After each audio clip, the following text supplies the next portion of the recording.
Hello and welcome to the first 2026 episode of Telling Everybody Everything. And today, Monday, January 5th, Bobby and I dropped both Fred and Fenna at the same school, and I could not wait to get rid of them. And I've never thought I'd be the kind of parent to say that. When I wrote The Duchess, which is available on Netflix, I think it came out 5 years ago, maybe 4, and it was a single mother with one daughter. I had seen a lot of parents portrayed as being annoyed by their kids, being inconvenienced by their kids, wanting time away from their kids. And I could never really place myself in their shoes or relate to that sentiment. I just never wanted to be away from Violet. She never bothered me. But these damn kids, Fred, Fenna, and Holland, though less so, it's not her fault. She's 11 weeks. It just never stops. Like, these damn kids are spoiled. I don't believe you can spoil a baby. I think you should hold them and love them and lift them. And I have not put that infant down in her entire life for more than like 20 minutes at a time. But Fred and Fenna, like, this is the issue with being in a marriage, is that you are not the solo parent. You parent with someone else. They might not do everything the way that you want. And kids are smart and they'll play you off one another. So Bobby is such a good dad, but he's soft and he's sweet and he's kind, and he's giving Fenna at the minute especially so much leeway. He's like, well, you know, she's had a lot of changes. She's gone from being the baby to now, like, she has to start school and she's a middle sister and like she's a three-nager on top of it. So he gives her so much grace, pun intended, for being a pure asshole at the minute. And I don't think that you should shout at small children or punish small children necessarily. And you know, Bobby could very well be a better parent than I am, though unlikely, because I've been a parent for a long time. I'm not perfect. Violet's not perfect, but I'll tell you what she has got is mental health, and she speaks to me with respect. And I really think my way does work. And my way is, it's nice to be understanding, but you cannot feed a tantrum. You cannot reward, inadvertently or otherwise, reward behavior that is undesirable. And Fenna's really smart, so she'll just do it again. If she refuses to eat her dinner, and then another meal is placed in front of her and she refuses to eat that, and then another option, and then another option, and then finally she gets chocolate, which Bobby doesn't often give her chocolate, but like she's got him wrapped around her little finger. And I suppose that's like dads and daughters anyway. She has been sick. He just feels badly for her, and she is exploiting him. And I am learning from my own daughter how I should treat my husband if I want the best results. Like, I need to be a dick. I need to storm away from the table. I need to be like, I'm not talking to any of you. And then make him come and find me in a game of hide and seek. Totally pull focus from the rest of the family. Like, this is the kind of female behavior that gets results, is what I'm learning. Like, fuck being reasonable and understanding and generous and patient. Fenna is none of those things right now. And she's got Bobby running all around this house doing whatever she wants. We also have a standard of excellence where we meet our children's needs immediately. We never let them be bored. They want to play with us, and we very enthusiastically play with them all the time. All the time. They don't sleep at night. They sleep a bit, but they've been up with colds. Like, we are never unavailable to these kids. And without school or nursery or a babysitter to break it up the last few weeks, it has been really, really testing us. So for the first time ever, I'm happy about back to school. I was happy to get rid of my kids today. And we're going to get them in an hour and a half because they don't go the full day because we're pushovers. But also, I think everybody just needed to break it up. Like, they needed to see some other kids and to appreciate home, and they needed some different stimulation than like what we're able to offer. You know that Gemma Collins clip from Celebrity Big Brother UK? And you will know this clip. It went very viral. Gemma Collins is so funny and so memeable. She's like, I'm gamed out. I'm fucking sick of games. I ain't playing any more games. I'm gamed out. God, it's like having a job 24/7, working day and night for 2 days. Try 3 weeks, Gemma Collins, with my children. We took them to Centerparcs. And now I'm officially British because I've been to Centerparcs. I know it's a really important rite of passage for the country folk, the middle class. I love comedian Alfie Brown, who has a special out now on YouTube. He called Centerparcs a correctional facility for the middle class. And it very much is that. It's kind of like if Soho Farmhouse wanted children there. And it has long been said that once you have kids, you can do all the same things you did before, but those things are ruined. I know adults go to Centerparcs without children. There are hen do's. Like, I got a load of people in my DMs being like, I'm going there. We go as a family every year. We've been going since we were small. There's this element of nostalgia. Big families go. Friends and families will organize to each get cabins. So you have a big group of people, grandma and granddad come, and the uncles. It's like a thing for people, a tradition. And the pricing is kind of wild. So full disclosure, and I'm not saying it wasn't worth it because we had an awesome time and we will go again. It is not a theme park. It's a camping park with self-catered cabins and lodges and apartments. And in our case, we stayed in a treehouse, a 4-bedroom treehouse that slept 8. You have kitchens and you bring your own groceries. They also have a grocery store on site, but there are cafes and restaurants and places you can go to as well. And there are loads of activities. Like, it is an athletic place. Athletic place. I lost 4 pounds. The park is so big, you could walk places. Like, we were the furthest possible cabin from all of the action, and it was only a 10-minute walk from our cabin. But you would want to have a bike. They hire bicycles, electric bikes, mobility scooters, wheelchairs. You can have a trolley for your kids to go on the back of your bike, child seats, child bikes. Like, they have it all. And then you can do aerial things or driving Jeeps or sort of like a paintball thing, but like a virtual paintball thing outside, not with real paint, but like you shoot at your family. Go-karting, a big water park that the children love. They have all this stuff, and you just go and you have fun and you swim and you play and you do athletics, basically badminton, rock climbing. You can play games. Like Bobby was saying, it would be perfect for a stag do, a grown-up stag do. Like, if you're young and you're trash and you're getting married at 23 and you want to like go to Prague and find some sex workers and like get drunk all weekend, fine. But that's not the kind of stag do that I think the mature man wants. When Bobby had his stag do, they went, I think they hired a cottage and they did loads of sports and games. Like, so he was thinking, oh yeah, this is a great place for that. So it is lovely. Once you're on site, you do pay for a lot. You have to pay to book the activities. You have to pay to hire the bikes. And our treehouse alone was £8,000 for 3 nights. Again, I think it was lovely. I think it was worth it. Let's say you had 8 adults staying in that treehouse, spending £1,000 each. That's like £333 a night each.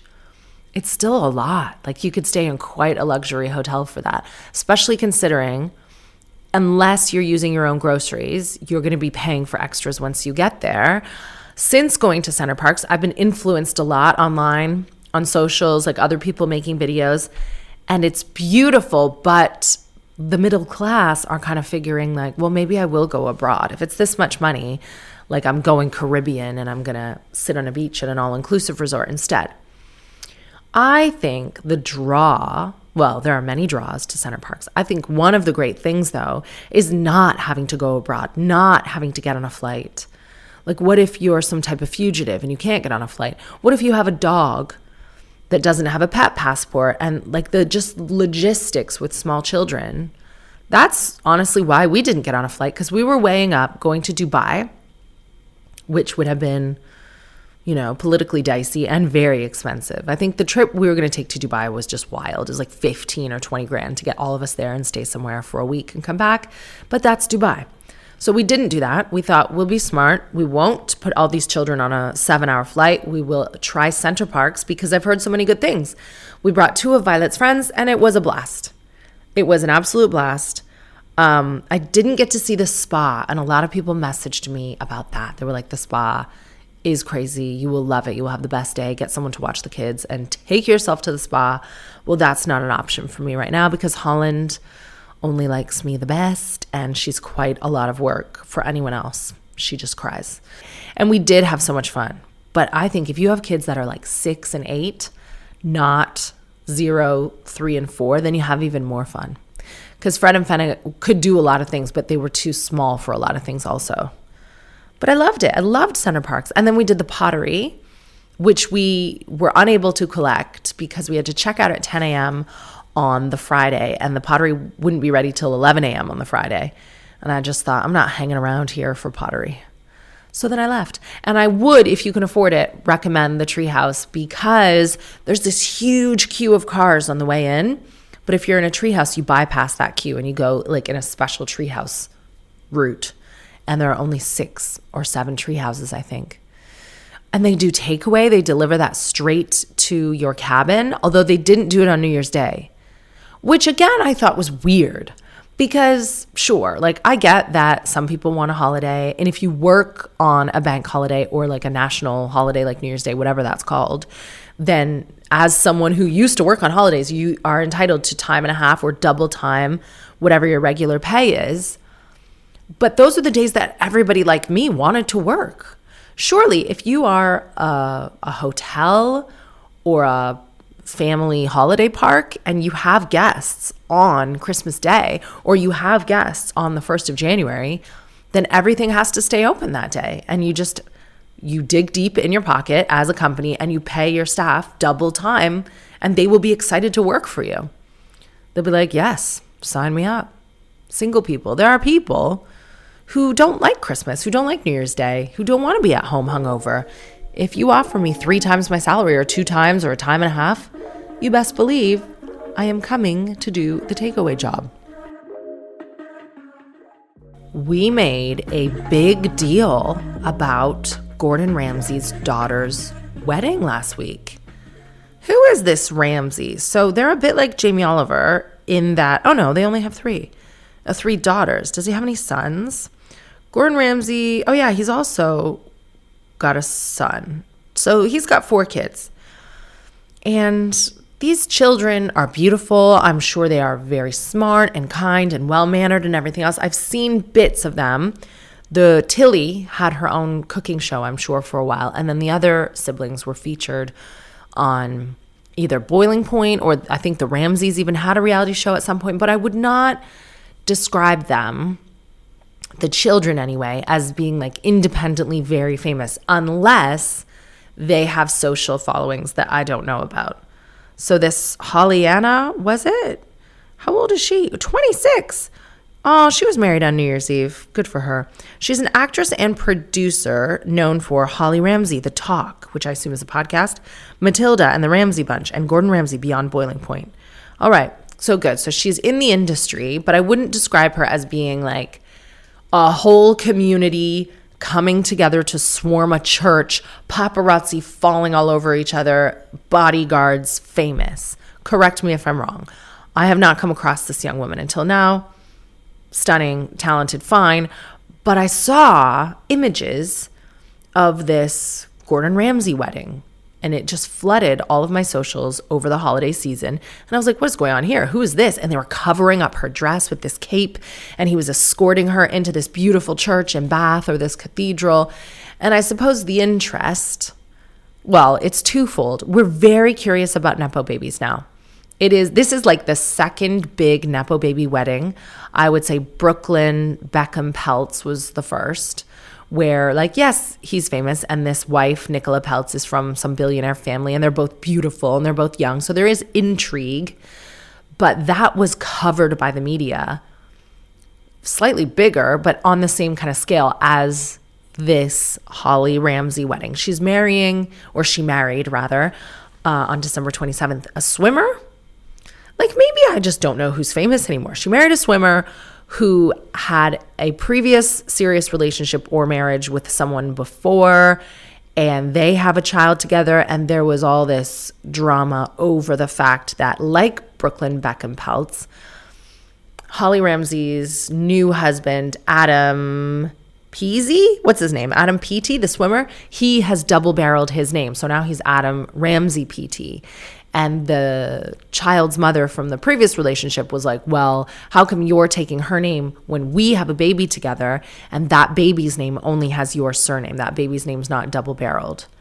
Well, honey, like that was your choice to make sure that your child had your surname on it. And like, don't get me started because I'll never stop about women changing their names and the default of it always being the man's name. Yes, my children have Bobby's surname, not mine, but that's because I've dragged my surname through the mud. I've done enough with Ryan. I am gifting my children anonymity if they want it. So they don't have to like walk around the UK. And I'm only famous in the UK, but they don't have to walk around here as like Violet Ryan. You know, everybody knows who Violet Ryan's mom is, but like Ryan-Kootstras, she may be able to get herself into a meeting or a social situation where people don't.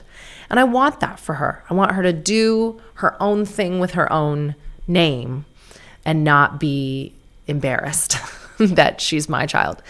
So yeah, the name thing was an issue. And I think it's tricky. Like, how young is this baby from the previous marriage? Oh, God. I mean, he looks like such a sweet guy. He looks so nice. Look at his little ginger smile. But he's got this child who I think is very young, unless these are old photos and the child has grown up.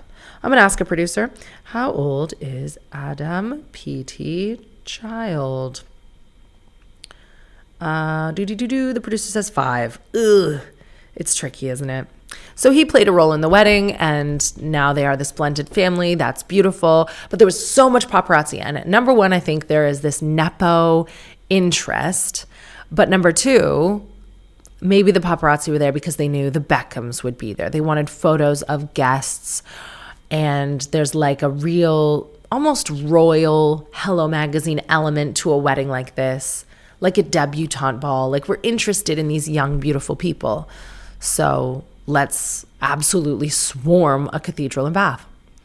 It was great. I mean, all the images that I saw were absolutely beautiful, and I wish them nothing but happiness, but I just thought it was odd to see people behaving. I mean, people behaved like it was a royal wedding.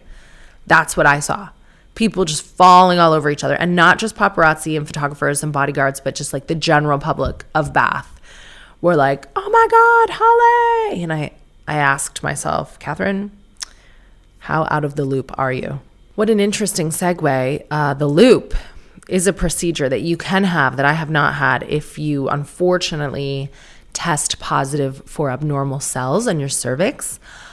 I went to my local GP, and like that was probably my first mistake, but I'll lay it out for you like this. When I have cervical smears, which are really important to get regularly, and I think they actually changed the timeline of when you need them. Hang on, I'll have a producer check. The guidelines have recently changed in England to bring them in line with Scotland and Wales. As of July 2025, the routine interval for cervical screening has been extended for younger people. The frequency now depends on your age and your previous test results. So if you're 25 to 49, you need a cervical smear every 3 years. But if you're 50 to 64, every 5 years. And if you're 65 or older, you don't even need one, providing your recent tests were not abnormal.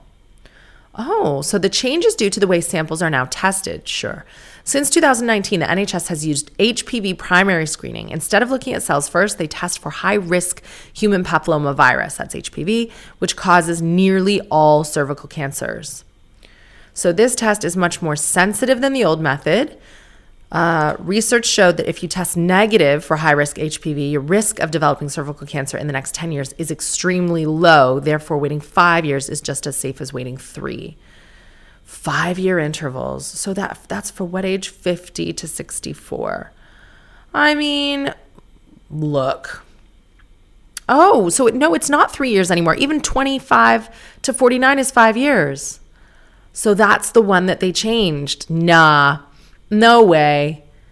The NHS is digitizing invitations. Oh, isn't that exciting? There's no way that they're like, oh, well, we have a much better test, and so you only need to come in every once in a while. Like, no. 3 years, I think, is, I mean, I'm basing this on nothing. I think every 2 years you should probably go. But I was tested previously by my private doctor. And I will tell you that test and that appointment total cost 800 pounds. 800 pounds. So I have a private GP that I see. I have this private gynecologist guy who was doing the smears for 800 pounds. And then I never went to my GP down the road. Like my NHS GP, I just never went there because, I don't know, for a variety of reasons. But then for smears, after I had an abnormal smear in 2019 with my private GP and I tested positive for like the high risk HPVs, then I went back. I forget exactly what happened. It was nothing too invasive. I don't know if he like lasered it or just checked and it was gone. I don't know. But then the next time I went, it was definitely gone. But following that, I started having kids and I didn't want to go all the way into central London. So I would visit the nurse at my NHS GP and get a smear there because I thought, well, they can't screw this up. Like I like the nurse. It's easier to get into the nurse than it is to see the GP. And the wait times are what put me off with any NHS service, especially with something that could save your life. But I'm like, okay, it's a little smear. It's the nurse. I'll just go down the road and save myself like a 2-hour round trip journey and 800 pounds. So I did that 3 years ago. And then I received an invitation because even though my last HPV tests were negative and my smears were normal, I still have had an abnormal one in the past.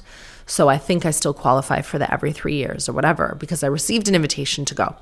I went to the smear and the nurse was like, "Are you currently pregnant?" And I was pregnant with Holland. I said, "Yeah," I was like visibly pregnant.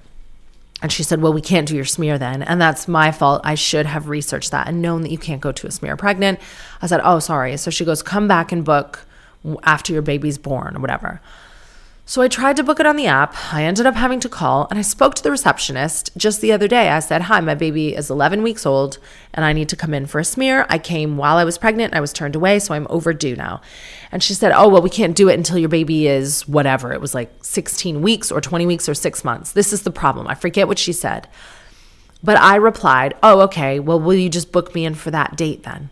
If my baby is 11 weeks now, will you just look at the calendar and see when I'm allowed to come and book me in for that and I'll put it in my diary?"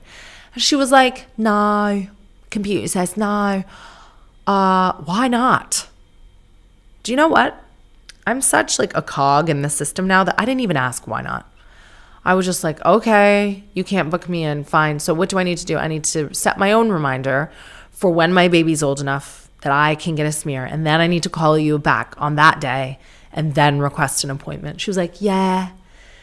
And I just think they make it harder and harder. And sure, I can do that. That's not outside of the realm of like, possibilities of things I can hopefully achieve. But there is a high likelihood that I'll forget or I won't see that alarm. And then like another year will pass. I'll get pregnant again. No, I won't. And then I'll miss my smear and like, who knows what the hell's going on with me. So now what I'm probably going to do just out of spite is pay 800 pounds, travel into central London, cut out all the bullshit and just go and see my private doctor who I'm sure would just give me a smear. Regardless of if I was pregnant or just had a baby or whatever. This is the thing. Private practitioners will pretty much just do whatever you want. Within reason. I have not been allowed by Dr. Nina to have Botox or filler in a very long time. But I'll be back in the game. Back in the Botox game, not the filler game. I think that's a young woman's game. The Kardashians this Christmas, I think it was Kim's family, or maybe Khloe did it as well. Maybe Kourtney did it as well. I don't know how many dogs we're talking, but Kim at least got all of her children a new puppy for Christmas. And they uploaded photos of these beautiful puppies. I think the puppies are siblings. They all looked alike. I don't know, like they don't seem to be learning lessons in this household. Kim has killed or given away. I don't think, like legally, I can't say she's killed any animals, but I don't think animals fare well in her care. As an avid fan for many years, I have seen kittens come and go. Remember that little white cat, Mercy, that Kanye got her? And it was like a teacup cat, which completely is not a thing. Not that teacup dogs are legitimate or recognized by any breeders association either, but like they seem to survive a bit more. This little cat, Mercy, died almost immediately. I've seen other dogs running around this place. Of course, these dogs probably have a good life. There are staff members to look after these dogs, so they will never be neglected. But did the Kardashians each need a new puppy? Probably not. And I have seen loads of celebs online. Celebrities, by the way, no shade. Celebrities I love and admire. Celebrities who probably are well within the right path, the righteous path, to say, don't glamorize buying dogs from breeders. You should be shopping at a rescue center. Like, look at my rescue Staffy. Isn't she beautiful? And look at my rescue pit bull mix. Isn't she beautiful? And like, there are lots of dogs that are looking to be loved and looking for homes. And the Kardashians should have set an example with the platform that they have, that like, look, it's really glamorous to get a rescue as well. And as someone who has designer dogs, or have had designer dogs, and I mean, you're right, Meg Ryan, RIP, gone too soon. You've got to let people do what they want to do. Like, some people want the experience of bringing home a new puppy wrapped in a bow and gifting it to their children on Christmas. And those people will be good dog owners, and they will look after the puppy really well. They want the experience of raising it from small. Yes, this does mean that a rescue dog has been overlooked at Battersea Dogs and Cats Home or whatever, but that is well within people's freedom of choice.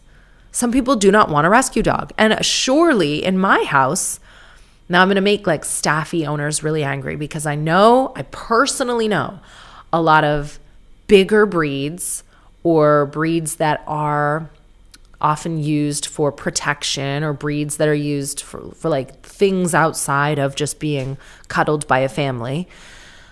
Breeds that can be aggressive. I know people who have these dogs and they're very well trained and there's never been an incident. But I think I would be, first of all, totally unequipped to bring home a rescue dog like that. I know those aren't the only breeds in these rescue centers, but I can't just bring home a dog who has been surrendered for what reason? Either the family couldn't handle him, or he's been mistreated, he's had some trauma. Like, these dogs come with a history that you would have to take some time off work, if you work as much as I do, or you'd have to take time away from your children to properly vet this dog, train this dog, make sure that this dog is okay for your family. If you get a little 2-pound poodle mix, and like, yeah, little dogs can be aggressive sometimes too, but if you raise them from small with your family, I do think that not only is that an experience that you will enjoy together, a nice bonding experience, but also you can feel more assured that there won't be some incident. Because as much as I have seen these rescue dogs behave really well forever, I have also seen instances where they're good for 10 years and then one day they snap. And it's like, there's no right or wrong answer with how people want to shape their unique family. And all of these celebrities who are like, oh, the Kardashians should never get a dog from a breeder. All right, but did you give birth to your own children? You better not. You better not, because there are loads of children being fostered, loads of children who are not like genetically created by you, who do need loving homes. So what's the difference there? If you are someone who has your own biological children, then I don't think that you should be able to disparage a family for getting designer dogs. Like, I have 4 designer children. Blonde, blue eyes. JD Vance has started liking my Instagram posts. I think it's a wonderful thing to adopt either a child or a pet, any family member. Adopt an elderly person from the care home down the road. Like, it's wonderful to do these things, and it can be very rewarding and not dangerous at all, and it is the right thing to do on paper. But you do it then, and you be the example. You can't come tearing down the Kardashians for their little puppies. What do you want from these women? Bad people. Okay, they do the bad thing all the time. They do the worst thing consistently, and I still love them for it. Getting a rescue dog would be stepping away from their authenticity. They got fake bodies, designer clothes. They are billionaires. They sell like laxative shakes and talk about their bodies in such a toxic way. They edit their images on social media. Like they do the wrong thing constantly, consistently. Like they never not do the wrong thing. And when they have kids, not only are they having their own biological children, they are breeding with the worst men on earth. They are multiplying people like Tristan Thompson. They're not even having kids with good men. They're creating monsters. And I'm okay with it because I think that's their choice as free Americans. I read, and this was very troubling, but also made a lot of sense. It's so annoying that Khloe Kardashian has never seen The Duchess. Because, you know, maybe it had its problems. I feel like it would resonate with her because she keeps doing what the whole series is about. She had one child with Tristan Thompson. And then she had another child via surrogate with Tristan Thompson after he already cheated on her once. And then he cheated on her again and got another woman pregnant while they were expecting Tatum, their second child. And when the first cheating, well, it wasn't an allegation, it was photos, it was basically confirmed instantly. She went into labor with True, her first child, like 48 hours later or less than that. And she's just unpacking all of that now. She's like, we were trauma bonded. Yeah, you were. And I read that she's considering having yet another baby with Tristan Thompson because, you know, she's not going to have sex with him, but then it will be a genetic, like full biological sibling to the other children that she has. And she hasn't dated anyone in the last 5 years. I think it's really smart in many ways, just cuts down on the admin. But oh my God, Tristan Thompson is multiplying yet again. I don't know if it's true. Apparently, according to this source, it's already in the works and they already have a surrogate expecting a baby. And like, why wouldn't she? Why wouldn't she? Children are the miracle of life. If you want to have them, then have as many as you want to have. Just time to see what's in the emails today. Katherine, the topic I'm writing into you about is not the most exotic. It is about sleep. My baby's now 13 months old. I spent the first few months of his life in a sleep-deprived haze on the sofa with bleeding nipples! ! Yeah, people don't tell you about that. And I could barely function without help. The sleep has been for me the absolutely hardest thing about the last year. It has floored me, to be honest. And my baby isn't even the worst sleeper in the world. For context, my husband works long hours in London, including a very early morning drive on the motorway, which we decided it just wasn't safe for him to be so sleep deprived for. So I shouldered the majority of the sleepless nights, rightly or wrongly. It goes without saying how much I love and I'm grateful for my baby, but it has been some of the hardest months of my life. From what you've said about sleep training, I know you're against it, so I assume you don't have babies that reliably sleep through the night. Yet you still manage your busy life so well, it does make me feel a little inadequate that I let sleep define my postpartum experience so much. I know that this is completely a reflection of my own insecurities and not on you. Sleep has been such a big thing for me that I'm genuinely questioning if I'm able to have a second baby, which makes me really sad. I did have a very traumatic miscarriage prior to this baby, but if I'm very honest with myself, it's the lack of sleep for the first year which terrifies me the most. I have a son, so I don't have the excuse of having just one chic daughter. I suppose I'd love your take on two questions. Number one, how do you do it? Do you have some kind of superpower that means you don't need sleep? Two, is sleep a good enough reason on its own to not have a second child? Well, I'm going to answer these questions in reverse. Flip it and reverse it for you right now. Number two, is blank a good enough reason not to have a second child? Yes. Yes. Anything, any reason, any pull inside of you that makes you question it, just don't do it. You don't have to justify it to anyone else. You deserve to live your life. It is very nice that you are putting your husband's survival on the motorway ahead of your mental well-being. But listen, if you are really struggling with this sleep deprivation and you don't see it getting better anytime soon, and it has been so difficult for you that you're questioning whether it's worth it, then by the way, it will get so much worse with two because there's no guarantee that this 13-month-old boy is ever going to sleep. Like Fred is 4.5, and he was up last night from 2:30 till 4. Now he is sick. The children do wake up. When I say the children, I mean Fred and Fenna. They wake up like between 1 and 3 times each a night, and Bobby sleeps with them at the minute because I'm downstairs with Holland. but usually they just wake up very briefly. And sometimes they'll sleep through the night, though like very seldomly. They will usually just wake up to pee or wake up to have a little drink and then go straight back to sleep. And it's not a huge problem for Bobby, but his sleep is interrupted. And like I said, Fred is 4.5. And sometimes we get these nights where he's awake for an hour and a half, not screaming or anything. He'll just be laying there thinking about the universe. But yeah, there's no guarantee that they will sleep before like age 8. I think like 8, you can pretty much count on them sleeping. But I'm sure there will be parents who would say that they have a 9-year-old who doesn't sleep as well. So no, so you can't guarantee getting his sleep. And if this bothers you a lot, it will destroy your mental health. It will destroy your marriage. Like, is having 2 kids worth it to you if you're also divorced? It could destroy the relationship that you have now with your 13-month-old. I just think if this is how you feel, leave it, leave it, leave it. I don't know how old you are, but if you revisit this in a few years' time, you will still have a chance to have another baby. Nature might trick you and make you forget how tired you were. Your son might start sleeping, and then maybe you can think about it. But right now, no. Different things are hard for different people, and you do not have to feel inadequate or ashamed to say that like sleep is important for you. It is.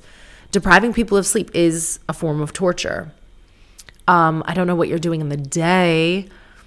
I don't know what kind of like family setup you have, but it would be good for you to try to steal a nap here or there. Having said that, Bobby and I have not done that in Holland's lifetime. We used to nap, they say nap when the baby naps, but that just kind of doesn't work out for people. By the time it's morning and you've come down to the kitchen, you've had a coffee, you can't fall back asleep anyway. I wonder, are you entertaining your husband in the evening? So he works long hours in London. When he comes back, I know a lot of people feel like they haven't had any of their own time during the day, so they purposely stay up too late at their own expense. They'll be like, oh, well, my husband's home. It's 8 o'clock. I should just really go to bed, but we're going to watch Traders until 10, or we're going to make food and like have a glass of wine and have a conversation till 10. I think no. If that baby's sleeping, you only have one baby right now. Go to sleep with that baby at night if you can. Put yourself to bed at 7 p.m. And then when he wakes you up at 10 and at 11 and at 11:30 and at 1, it won't be so bad. It will get better. It just won't totally go away. In terms of do I have superpowers? No, I have just given up. I think that if you have high expectations and those expectations aren't met, then you feel a lot of disappointment. But if you can have realistic expectations, then you're never disappointed. This goes for your marriage and your life as a mother. So when Holland was born, we expected the worst. We were like, look, we could get another Fred or we could get an easy baby. And Holland is a very easy baby, but she is up a few times in the night for sure. It just doesn't bother me. I just wake up, I greet her with a smile, change her nappy, give her some more milk. We do our thing. She falls back asleep. Are you using white noise?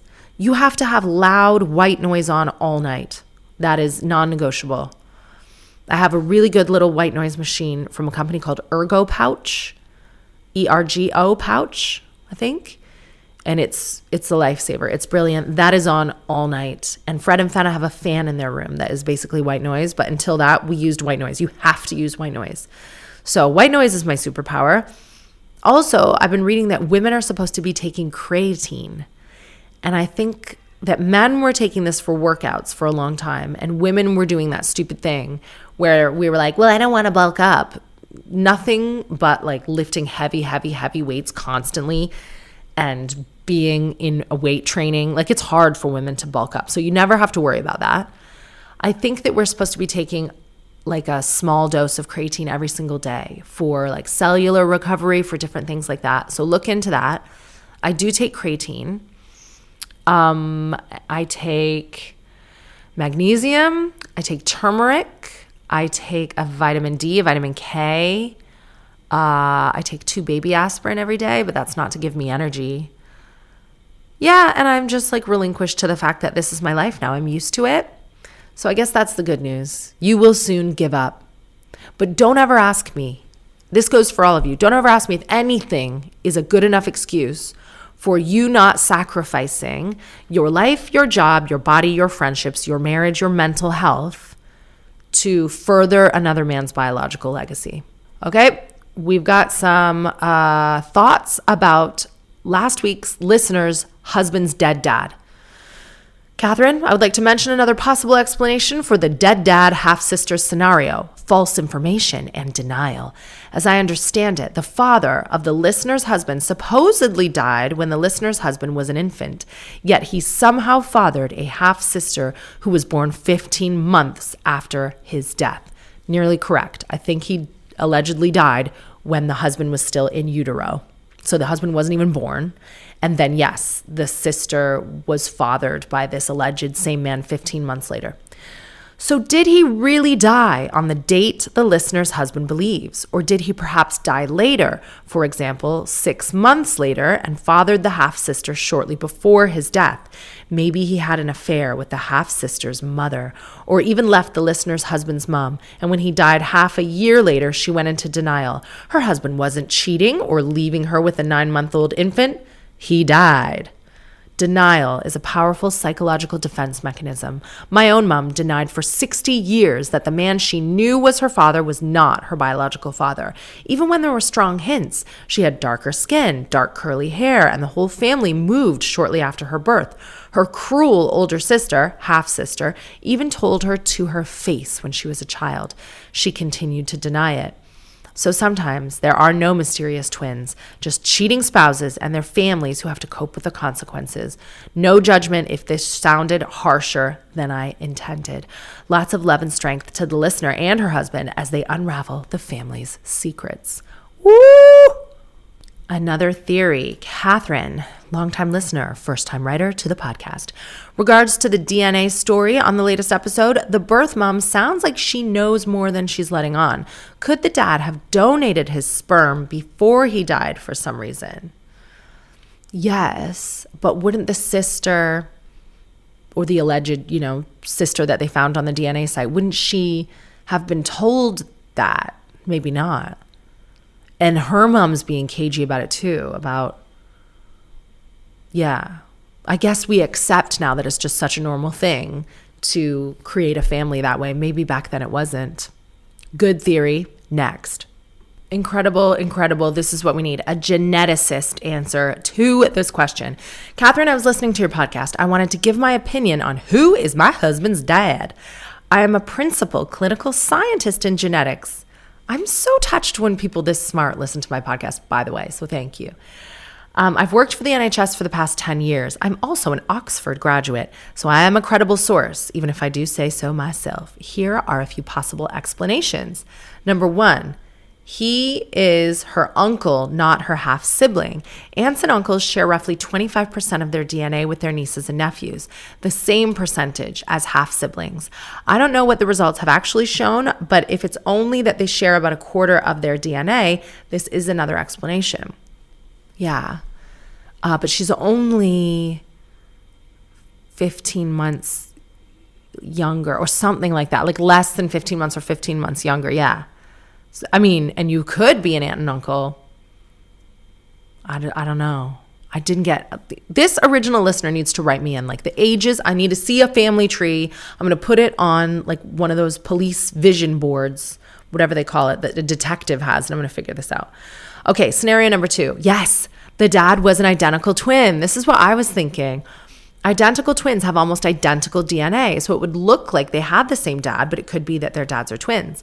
Number 3, the dad could have been a sperm donor at some point in his life and donated sperm to form an embryo that was then frozen and implanted at a later date after his death. So you would have to have honesty from the moms about how they conceived. The 4th option is they do share the same dad. Non-paternity is more common than you think. I've worked in genetics for over 10 years, and we get lots of families coming in for genetic testing of all sorts of genetic disorders. We often test parents as it helps us work out what's going on in the patient, but a lot of the time we accidentally reveal that the dad is not the dad. This is my personal and professional opinion. I'm known on social media as the Scouse Scientist, Instagram, _Scouse_scientist, and I do a lot of work to promote working class women in STEM. It would be great if you could share this with your audience. Of course I will. And how dare you then put a little addendum that says, Scouse means someone from Liverpool, if you're not familiar with the phrase. Of course I am familiar with that phrase. Look how sexy you are. Woo! Good for you, girl. Her name's Holly. I spoke too soon. We have an update from the original poster, the original listener who messaged me to ask about her husband's dad. Katherine, thank you for taking the time to read this dilemma and for your theories. I do have news, although it has been disappointing for my husband and a lot for him to process. Turns out there was another man all along, a man who had been with both mothers around the time that makes the math add up.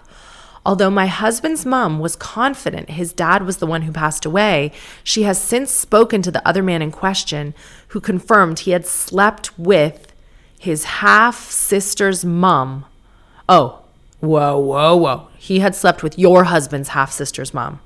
Okay, I was like, how many women is this guy sleep? Okay, so this man in question confirmed that he had also slept with your husband's alleged half-sister's mother. So the pieces fall into place. It's been tough for my husband, as he actually already knew this man from his hometown. Oh, but he's not really someone you'd be thrilled to learn is your dad. Oh no. Understandably, he's having a bit of an identity crisis. So really, I just want to know how I can support him in all of this. It put a smile on his face when you said he sounded like a nice husband, and you were very right. He's the absolute best. So anything you could say to cheer him up would be so appreciated. Oh. So she goes, I know you can't read this out, and I won't say the name, but he was named after his dad, and it's not his dad. Okay. So I can only imagine what that feels like, to have something that you believed to be true, something so important, so like formative from infancy, that you believed this man who was a saint, really, because Bobby lost his dad at a really young age. And I think one thing that's really difficult when someone is like sanctified like that, they're in heaven, they're perfect. You have this like perfect memory of them, and everyone only says the good things about them, and they're like this deity all of a sudden. And it sort of takes away from any chance to really know who they were. Everyone has flaws, everyone has a bit of messiness. So like, I guess I'm saying that your deceased man that you thought was your dad, he might have had some like fucked up stuff about him too, and you just never heard about it because he was dead and everyone painted him as an angel. And this dad now that you know is your biological dad, you know, he might not be the ideal picture of who you wanted. But I'll say this about my granddad, and maybe it will make you feel better, is that when I was young, we spoke about my granddad really candidly. I knew about his alcoholism. I mean, it was right in front of me. I knew that he wasn't always the softest or most caring father to my mom and her brothers. He wasn't always the best husband to my grandma. And I remember sitting with my mom before his funeral when she was trying to put together a document that the celebrant could read about my granddad. Because like I said, when someone dies, it's like, well, he was this and he was that. And my mom eventually met with the celebrant, and I think the way she told me, I think she said she burst into tears, and she just said he was a really good businessman, because she couldn't really think of all these other things that I think the celebrant was expecting her to say about what a great dad he was. She was like, well, that kind of wasn't true. What can I say about him? Because we're a very truthful family. We speak at least what we believe to be our truth. So she said he was a good businessman. They played Frank Sinatra, I Did It My Way, at his funeral. And this man wasn't my dad. He was my granddad. But now that it's been several years since his death, I remember the good things about him and I remember the bad things about him. And one of the weird, funny things about him was he was ordering stuff not online, but like through the shopping channel. He was like the first person in the world who would like watch the shopping channel in the 90s and like ring up the number with his credit card and order things. And that could be like gadgets or like things for the house or presents for us. And everybody was like, oh, that's so weird, because I didn't know anyone else at the time who was doing it. It was one of his favorite things to do, is like just pick up the phone and order this stuff off the shopping channel. He'd watch the shopping channel. So I think of him all the time now when I'm breastfeeding or doom scrolling, or I'm on my phone and I'm ordering stuff from TikTok shop, or I'm ordering stuff from Amazon and pissing my husband off with the boxes, is I have this like positive connection with my grandpa, because I'm like, oh, I'm just like you. I'm not cheating on my wife with my secretary or abusing alcohol. I'm a really good mom. But I think even despite all the bad things about him, he obviously had a disease. He was like deep into addiction, and he probably had a really wild childhood where not a lot of grace was shown to him just because of, the time that he was raised. But I love this little thing that we have in common. So I guess what I'm trying to say is nobody's perfect. You have to get your head around having this new dad that you don't necessarily think is the best dad to have. But I'm sure that he has lovely little things about him. And yeah, he knew that 2 women he'd had sex with in a small town had babies around 9 months after he'd had sex with them, and he conveniently chose to ignore that. He's made some mistakes.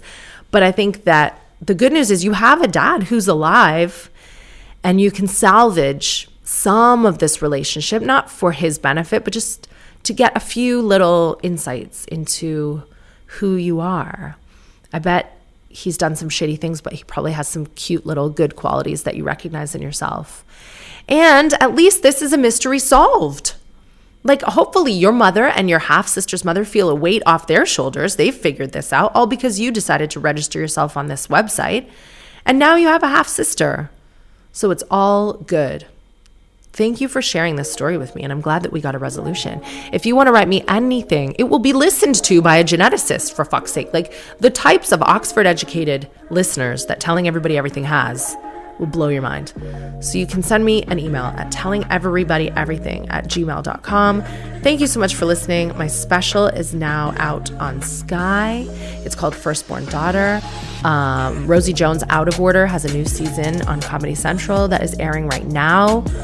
I think that's all the news. Love ya. Bye.